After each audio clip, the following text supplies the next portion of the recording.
Dubai expo में Indian pavilion launch हो रही है और इस पवेलियन में इंडिया टीवी के सीनियर एडिटर पवन नारा भी गए थे। तो पवन नारा की एक रिपोर्ट देखिए और ये खुद समझिए कि दुबई एक्सपो में लॉन्च होने वाला ये भारत का पवेलियन कितना खास है।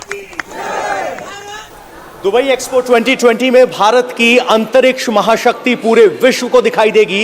एक्सपो की शुरुआत में सबसे पहले यहां भारत के मंगल मिशन के मंगल दर्शन होंगे। भारत ने साबित किया है कि वो अंतरिक्ष की महाशक्ति है और जिन फीट्स को असंभव समझा जाता था, भारत के वैज्ञानिकों ने उसे सच कर दिखाया है। और भारतीय पवेलियन की शुरुआत भी मंगल मिशन के साथ मंगलपूर्ण हो रही है, जहां भारत अंतरिक्ष की महाशक्ति पूरे विश्व के सामने प्रदर्शित कर रहा है। अंतरिक्ष के अलावा एक और चीज है जो भारत को या कहें कि विश्व को भारत की तरफ आकर्षित करती है, वो है योगा। अंतरिक्ष से लेकर योग तक का सफर आपको पेवेलियन में एंट्री करते हुए दिखाई देगा। आपको योग के पोज दिखाई देंगे और आध्यात्म या कहें कि स्पिरिचुअल पावर के जरिए भारत किस तरीके से पूरे विश्व को आध्यात्म का ज्ञान दे सकता है और विश्व शक्ति बन सकता है, उसको दिखाने की यहाँ कोशिश की गई है। दुबई एक्सपो की एक थीम सस्टेनेबिलिटी भी है, यानी प्रकृति के प्रति हमारी श्रद्धा और प्रकृति को बचाने की हमारी प्रतिबद्धता, और उसी को दिखाते हुए ये डोम स्ट्रक्चर क्रिएट किया गया है, जिसमें बताया गया है कि किस तरीके से भारत का विकास प्रकृति को साथ लेकर चल रहा है और किस तरह से क्लाइमेट चेंज के गोल्स को भारत प्रतिबद्धता से लेता है। ये तस्वीर इसलिए भी ज्यादा महत्वपूर्ण है क्योंकि हाल फिलहाल में जिस तरीके से पर्यावरण में बदलाव हुए हैं, विश्व महाशक्तियों पर पर्यावरण को लेकर प्रतिबद्धता जताने की जिम्मेदारी है और भारत इस जिम्मेदारी में भी सबसे आगे खड़ा नजर आता है।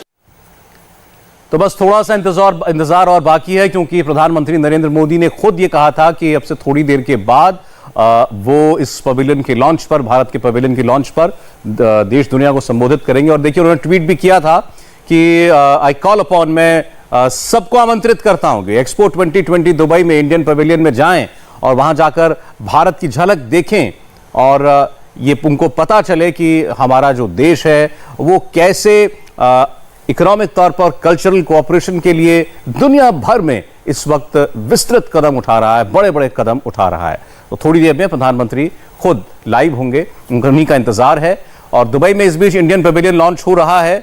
ये पवेलियन कैसा बना है, हिंदुस्तान अमृत उत्सव मना रहा है और इसकी ताकत पूरी दुनिया कैसे देख रही है, एक रिपोर्ट से देखिए। वीडियो वॉल से सजा हुआ पेवेलियन का वो हिस्सा है जो भारत की जीती जागती तस्वीर विश्व ऑडियंस के सामने पेश करेगा। यहां भारत की सॉफ्ट पावर, बॉलीवुड से लेकर भारत के टूरिस्ट स्पॉट से लेकर भारत की उपलब्धियां और भारत के आजादी अमृत महोत्सव, यानी सारी तस्वीरें दिखाई देंगी। ये इमर्सिव एक्सपीरियंस है जिसमें ऊपर भी स्क्रीन है, अगल बगल भी स्क्रीन है और यहां खड़े होकर आपको शायद ये एहसास हो कि आप हिंदुस्तान पहुंच चुके हैं। जब इस दीवार पर बनारस के घाट दिखते हैं तो आपको घाट पर होने का एहसास होता है और जब यहाँ झरने बहने लगते हैं तो आपको लगता है कि आप हिंदुस्तान के झरनों के बीच में खड़े हैं। ये 3D इमर्सिव एक्सपीरियंस है जो ग्लोबल ऑडियंस को भारत की वो असल तस्वीर दिखाता है जिसमें आकर ऑडियंस को लगता है कि यहाँ सचमुच अद्भुत अतुल्य भारत है। चाहे वो पहाड़ हो, बीच हो, और ये जो आप टेबल देख रहे हैं यहां पर भारत के आर्टिफैक्ट्स रखे जाएंगे, यानी भारत की कला शक्ति को भी यहां प्रदर्शित किया जाएगा और ये अपने आप में बेहद खूबसूरत इमर्सिव एक्सपीरियंस होगा जिसे देखने के बाद विश्व ऑडियंस कहेगा, चलिए हिंदुस्तान चलिए। और इसी पवेलियन में भारत की 20 सांस्कृतिक विरासतों की एक झलक भी दुनिया के सामने पेश की गई है और वाकई ये दुनिया को कैसे मंत्रमुग्ध कर रही है, एक रिपोर्ट। जब दुबई एक्सपो में वर्ल्ड ऑडियंस इंडिया पवेलियन पहुंचेगा तो उसे 20 वो वजह गिनाई जाएंगी जिसके लिए उन्हें हिंदुस्तान आना चाहिए। कोरोना काल में टूरिज्म सेक्टर बहुत प्रभावित हुआ था और उसको रिवाइव करने के लिए पवेलियन में विशेष ध्यान दिया गया है। आपको यहां दुबई में बनारस के घाट साक्षात नजर आएंगे। इतना ही नहीं, आप अगर इस दीवार पर आएंगे तो लाल किले का प्राचीर दिखाई देगा। आगे आप बढ़ेंगे तो साउथ इंडिया के मंदिर और प्रधानमंत्री नरेंद्र मोदी का लाल किले के प्राचीर से दिया गया भाषण। इसके अलावा स्टैच्यू ऑफ यूनिटी सबसे बड़ा अट्रैक्शन रहा है, क्योंकि सबसे ऊंची इमारत है, उसका भी एक रेप्लिका यहां पर रखा गया है और भारत की विभिन्न भाषाएं जिनमें स्वागतम कहा गया है। और यहां पर भारतीय संस्कृति को भी प्रदर्शित किया गया है। अगर आप इधर आएंगे तो आप यहां अक्षरधाम मंदिर का कटआउट देखेंगे और ठीक अक्षरधाम मंदिर के नीचे आपको अबू धाबी में जो पहला हिंदू मंदिर बन रहा है उसका रेप्लिका आपको दिखाई देगा। ये हिंदू मंदिर यूएई के क्राउन प्रिंस ने 13.5 एकड़ जो जमीन दान की है उस पर बनने जा रहा है, जो अपने आप में भारत और यूएई के प्रगाढ़ संबंधों को दिखाता है कि किस तरह से दोनों देशों की दोस्ती आगे बढ़ रही है। ये अपने आप में इकलौता ऐसा मंदिर होगा जिसमें 7 गुंबद होंगे और इसमें राम, कृष्ण, शंकर, पुरी, बालाजी, जगन्नाथ, स्वामीनारायण, इन सब भगवानों के मंदिर होंगे। और यहां आप देखेंगे तो अभी आपको तस्वीर दिखाई दी होगी क्राउन प्रिंस और प्रधानमंत्री नरेंद्र मोदी की, और ये अबू धाबी की जमीन पर पहला हिंदू मंदिर होगा in the desert of Abu Dhabi, जो अपने आप में गंगा और जमुना की धाराओं की तरह यहां सांस्कृतिक विरासत को आगे बढ़ाएगा। गंगा यमुना की तरह धारा बहती हुई यहां तक पहुंचेगी और ये भारत का प्रतिनिधित्व करेगा, भारतीय संस्कृति का प्रतिनिधित्व करेगा। ये भी इंडिया पवेलियन का हिस्सा है और कोशिश ये है कि हिंदुस्तान आने की चाहत रखने वाले सभी विदेशी सैलानियों को, या कहें कि विदेशी विजिटर्स को हम ये बता सकें कि आपको आखिरकार हिंदुस्तान या कहें कि भारत क्यों आना चाहिए। तो आपने अभी पवन की रिपोर्ट में इस पवेलियन की काफ़ी सारी खासियतें जानी, देखा ये कितना भव्य है और अगले 6 महीनों तक दुनिया के 192 देश अपनी ताकत, तकनीक, कला, संस्कृति इसी दुबई एक्सपो में दुनिया को दिखाने की कोशिश करेंगे। और भारत ने अपना पूरा दमखम यहाँ पर दिखाया है, क्योंकि भारत का पवेलियन, आपको बता दें, इस एक्सपो का सबसे बड़ा पवेलियन है। इस पवेलियन को बनाने में 500 करोड़ रुपए खर्च हुए हैं। इसमें इंडियन पवेलियन में 600 ब्लॉक्स हैं और ये ब्लॉक्स हमेशा रोटेट होते रहते हैं, घूमते रहते हैं, और हर ब्लॉक के घूमने से ये बताने की कोशिश की गई है कि भारत बड़ी तेजी से आगे बढ़ रहा है। एक और छोटी सी रिपोर्ट जरा इसी भारतीय पवेलियन के बारे में। दुबई एक्सपो में 190 से ज्यादा देश भाग ले रहे हैं और भारत की पवेलियन स्थायी पवेलियन है, जो भारत और यूएई के रिश्तों के लिए एक स्थायी नींव का काम करेंगे।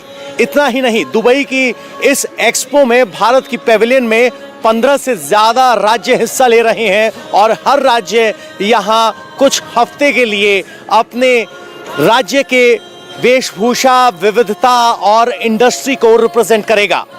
महाराष्ट्र, गुजरात समेत 5 राज्य ऐसे हैं जो 2 हफ्तों तक के लिए इंडिविजुअल यहां एग्जिबिट में हिस्सा होंगे और कुल मिलाकर 15 राज्य इस एग्जीबिशन में हिस्सा ले रहे हैं, जो विभिन्न एमओयूज को अंतिम अंजाम तक ले जाने की कोशिश करेंगे। एक्सपो 2020 में होना था, लेकिन कोरोना की वजह से 15 से 18 महीने इस दुबई एक्सपो को पोस्टपोन किया गया और इस दौरान भारत ने आत्मनिर्भर दुबई एक्सपो 2020 2020 में होना था, लेकिन कोरोना ने सारा माहौल बिगाड़ दिया और अब 15 महीने के देरी के बाद दुबई एक्सपो होने जा रहा है।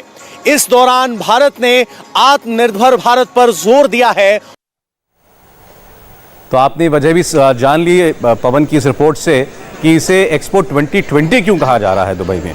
ये क्योंकि ये 15 महीने पहले हो जाना चाहिए था, लेकिन कोरोना की वजह से इस पर रुकावट आई, कि देरी हुई और अब जाकर के इस पवेलियन, इस एक्सपो का आगाज़ हो पाया है। और दुबई में एक्सपो हो रहा है, तमाम देशों ने अपने अपने पवेलियंस में एग्जिबिट्स रखे हैं, प्रेजेंटेशंस होंगी। आपने देखा कैसे बड़ी हाईटेक तरीके से भारत ने अपनी पवेलियन जो है वो डिज़ाइन की है और ये गर्व करने की बात है कि भारत की पवेलियन सबसे बड़ी पवेलियन है।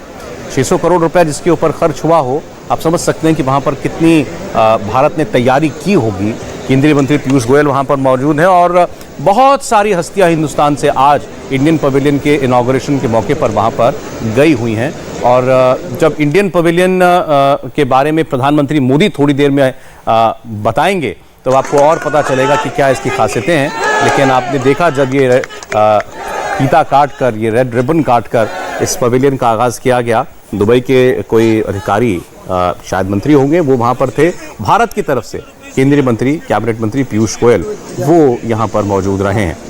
और थोड़ी देर में प्रधानमंत्री नरेंद्र मोदी खुद बात करने जा रहे हैं, केवल हिंदुस्तान से नहीं बल्कि दुनिया भर से, और बताएंगे खासियत हिंदुस्तान की इस पवेलियन की। उन्होंने जैसे ट्वीट में अपने दुनिया भर को ये आह्वान किया, आमंत्रित किया कि आप आइए इंडियन पवेलियन को आप जाकर के देखिए और समझिए कि भारत क्या है, भारत की सांस्कृतिक विरासत क्या है, हमारी धरोहर क्या है, हमारा कल्चर कैसा है, और यही नहीं आज उभरता हुआ भारत कैसा है, इस पर भी आपको इस पवेलियन में जाकर जानने का मौका मिलेगा। तो बस थोड़ा सा इंतजार हम अभी कर रहे हैं क्योंकि प्रधानमंत्री नरेंद्र मोदी का संबोधन शुरू होना है थोड़ी ही देर में। और देखिए वो भारत के जो पवेलियन है वहां पर अरबिक और हिंदी में भारत लिखा हुआ है। इंडिया टीवी हर वक्त हर जगह डाउनलोड करने के लिए सर्च करें India TV news Google play store या ऐप स्टोर पर।